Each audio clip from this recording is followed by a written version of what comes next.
Nous allons maintenant répondre à une demande légitime de Michel Nerneuf qu'il a faite pendant un long moment, à ce que cette délibération passe un peu avant.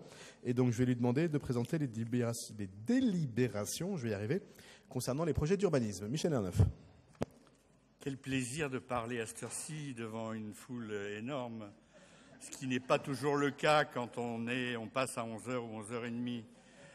Donc voilà.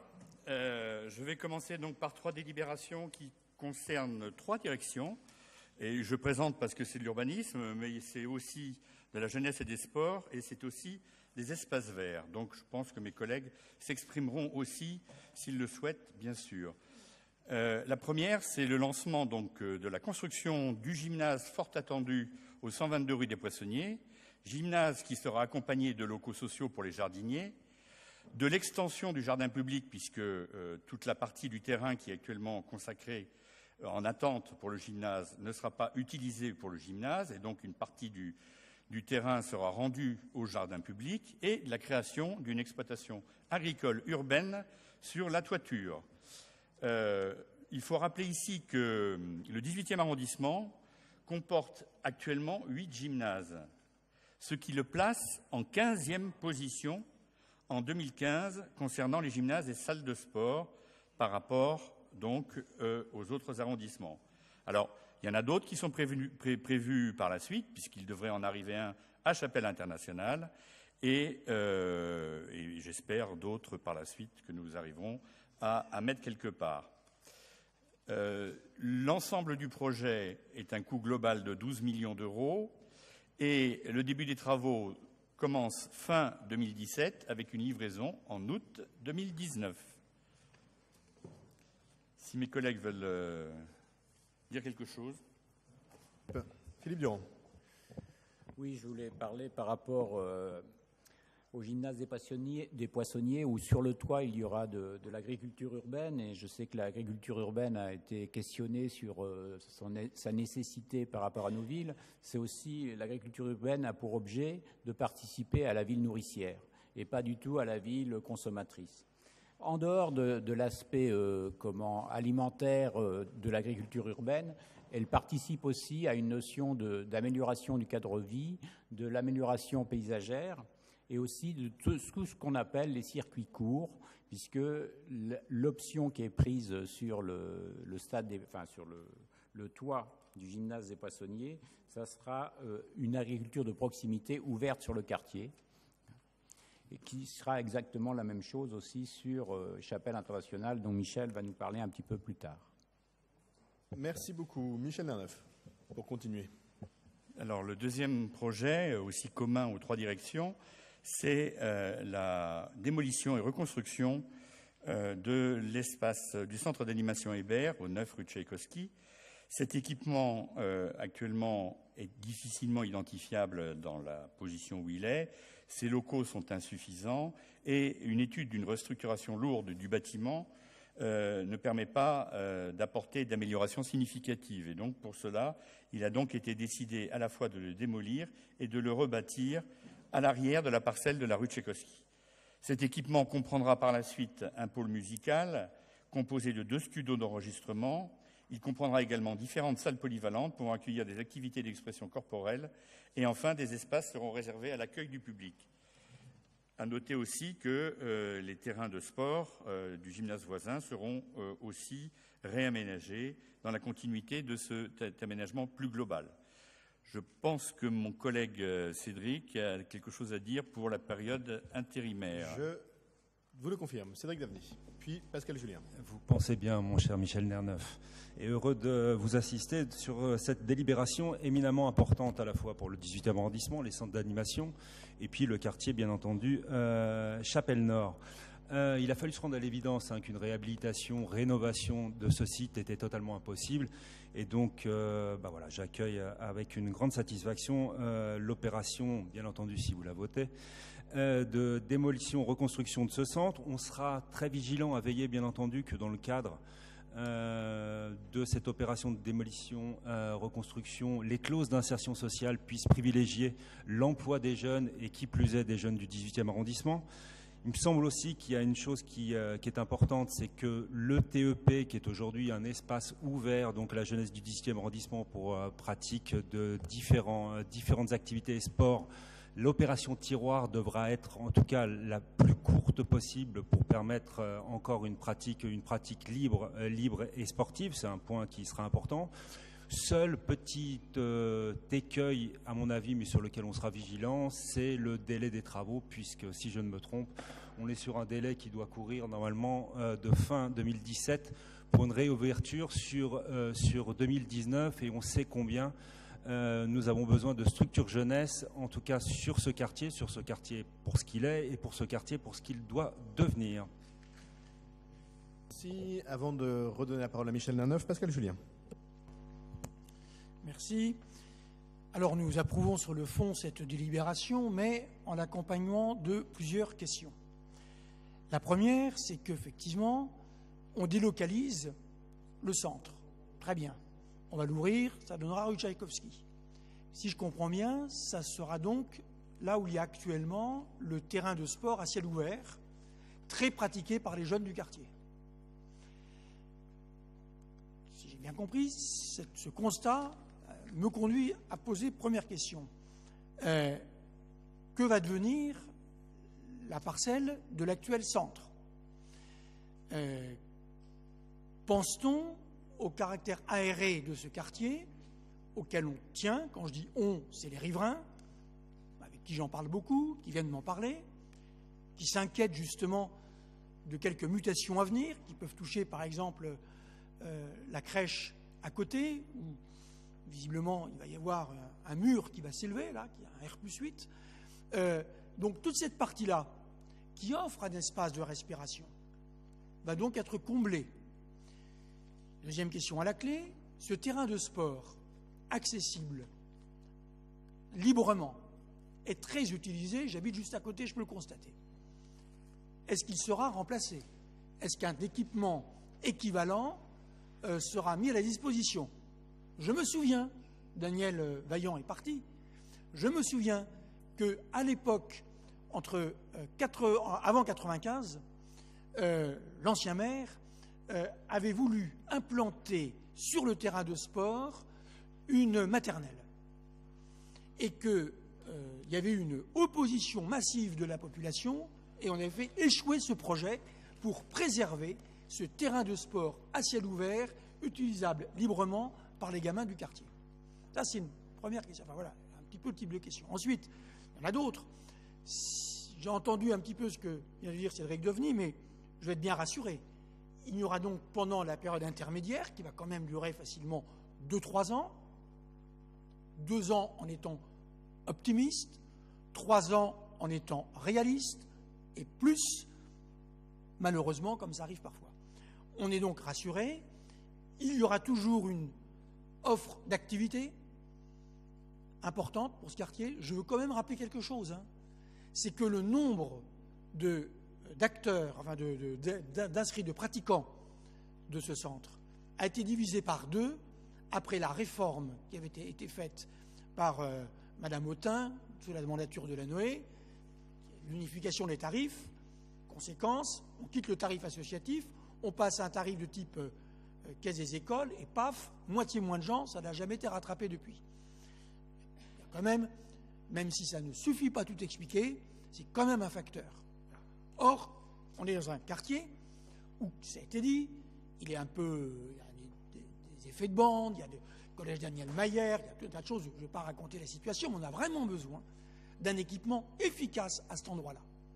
C'est pour ça qu'on est pour cette délibération. Mais en même temps, pendant 2-3 ans, qu'est-ce qui va se passer? Peut-on être rassuré sur le fait qu'une offre de proximité, et pas à l'autre bout de Paris, où l'arrondissement sera toujours proposé à titre provisoire, et est-on rassuré, parce qu'on est également ce souci-là, mais je crois que ça a été dit par Cédric, sur le maintien de l'emploi pour l'actuel personnel. Voilà. Donc, au total, une question d'urbanisme. Quel sera le skyline de ce quartier dans les années à venir, après différentes restructurations? Deuxième question sur que va devenir l'actuel centre une fois qu'il sera démoli. Troisième question, sur la période intermédiaire. Et je conclus en regrettant quand même qu'il n'y ait pas eu une concertation en amont de cette délibération. Une concertation d'abord, peut-être, au sein des partenaires de la majorité, et puis une concertation, mieux encore, avec les gens du secteur. Parce que on va refaire un petit peu la crèche, on va refaire un petit peu ceci, on va refaire un petit peu ici le centre d'animation, et finalement, c'est tout un quartier qui se transforme. Ça aurait été bien quand même d'avoir une vision globale avant de nous faire voter des machins segmentés, si vous voulez. Voilà, sur ce regret, je conclus quand même, nous votons pour, parce qu'effectivement, ce centre qui est le plus vieux, je crois, centre de Paris, que je connais bien, puisque dans une mandature précédente, je le suivais. Voilà, c'est quelques remarques que je voulais faire. On votera pour. Merci, je vais laisser Michel Lerneuf répondre à toutes ces interrogations et puis continuer à présenter les délibérations. Ça fait de nombreuses années qu'on parle de ce sujet et d'une certaine façon qu'il est dans le débat public, y compris qu'il est concerté. Et je crois que tout le monde dit, dans le quartier et ailleurs, que dans ce quartier, à quel point, et d'ailleurs Pascal Julien le dit lui-même, il est indispensable. Ensuite, comme toujours, on est très en amont des projets, et c'est pas parce qu'on vote une première délib que tout est figé à vie et que rien ne bouge, ça se saurait, et c'est pas notre méthode de fonctionnement, mais l'ambition qui est la nôtre de refaire entièrement ce centre d'animation, qui est une ambition qui était prévue dans les projets que nous avons présentés aux habitants du 18e, est bien sûr maintenu. Et peut-être qu'une des raisons pour lesquelles il a moins d'attrait pour la jeunesse de ce quartier que d'autres centres d'animation, c'est justement sa situation, non pas géographique, parce qu'il est bien placé, mais physique, et parce qu'il est vraiment, vraiment pas accueillant. Et quand déjà on sait qu'il existe, on est content, hein, parce que faut vraiment le chercher. Et donc on ne peut être que dans un processus d'amélioration. J'ajoute que enfin les travaux avancent sur le centre d'animation du boulevard de la Chapelle, plus au sud, certes plus au sud, mais avec là encore une offre bien supérieure à celle qui existe sous le métro aérien dans les conditions que vous connaissez. Et donc l'ensemble de ces calendriers avance, bien sûr, comme on le fait à chaque fois. Et là encore, il n'y a rien de très nouveau, hein, mais on fait en sorte de minimiser au maximum les désagréments et en même temps, on prend en compte la nécessité parfois d'avoir quelques désagréments temporaires pour obtenir un résultat meilleur à la fin. Et c'est bien l'objectif parce que ce quartier a besoin d'équipements de sport, ce quartier a besoin d'équipements de jeunesse. On en connaît tous, on a eu l'occasion de les évoquer souvent, les contraintes. On connaît les difficultés aujourd'hui sur ce quartier, les conflits qui s'y déroulent et la nécessité d'essayer d'y reprendre pied. Et le centre d'animation, notamment dans sa version future, sera un outil extrêmement utile. Mais encore une fois, la concertation, elle a commencé bien avant d'ailleurs que je sois maire, et elle continue, il n'y a pas de rupture, et on ne recommence pas à zéro à chaque fois. Evelyne Dams voulait dire un mot là-dessus, et puis on va avancer, puis Michel pour répondre, et puis pour continuer la présentation des délibérations. Et concernant l'opération, je dirais qu'il s'agit simplement d'une permutation et d'une translation. Translation pour le centre d'animation, puisqu'en fait, les éléments récents ont montré qu'une réhabilitation lourde n'était pas pertinente. Donc, de ce fait, il y a une reconstruction et bien sûr, une reconstruction en limite de la voie urbaine de manière à donner une meilleure identité au centre d'animation et une meilleure identification. Concernant les terrains de sport, c'est une permutation, puisque le terrain de sport qui est actuellement le long de la voie sera donc placé en cœur d'îlot, donc dont en lieu et place de l'actuel centre d'animation, et on aura donc le terrain qui est voisin du gymnase qui sera entièrement maintenu et qui permettra un accès direct et libre, bien sûr, pour les habitants du quartier. Donc, entier maintien des terrains de sport avec une légère permutation. Merci. Michel Lerneuf. Je pense que j'allais apporter cette même réponse, donc je ne sais pas si... On va passer à la suite alors. On va avancer. Le troisième projet aussi commun aux trois directions, c'est le lancement de la toiture, l'aménagement de la toiture de la base logistique de Chapelle Internationale. Je vous rappelle qu'il s'agit d'un projet qui a commencé à être mis en œuvre, puisque les travaux de cette halle ont déjà commencé cet été, et que tout cela, la mise en service sera programmée au deuxième semestre 2017. Donc il s'agit de la toiture. La toiture de cet espace qui est propriété de Sogaris, une société d'économie mixte, va être donc vendue l'espace va être vendu à la ville pour 10 000 mètres carrés. Sur ces 10 000 mètres carrés, la moitié sera consacrée à un projet d'exploitation agricole urbaine, avec serre ou sans serre, les deux, et l'autre moitié, à peu près 5 000 mètres carrés aussi, sera consacrée donc à l'installation de terrains de sport qui seront directement en relation avec le gymnase qui sera juste à côté de la halle. Il y aura 3 accès différents, un accès réservé pour l'exploitant agricole et puis 2 autres accès pour le public, dont un qui sera géré par l'intermédiaire du gymnase. Il s'agit donc d'un projet innovant de l'ordre de 3,9 millions, toutes dépenses confondues, c'est-à-dire, je parle uniquement de la partie qui concerne l'aménagement par la ville des surfaces qui lui seront vendues par la Sogaris. Et cette délibération donc lance ce projet qui finalement est le résultat d'un travail patient et long de réaliser au sein du comité de suivi de Chapelle Internationale, où on a pris les idées des uns et des autres pour aboutir finalement à un projet qui, je pense, satisfera au mieux la population qui va arriver là, ainsi que les voisins déjà présents.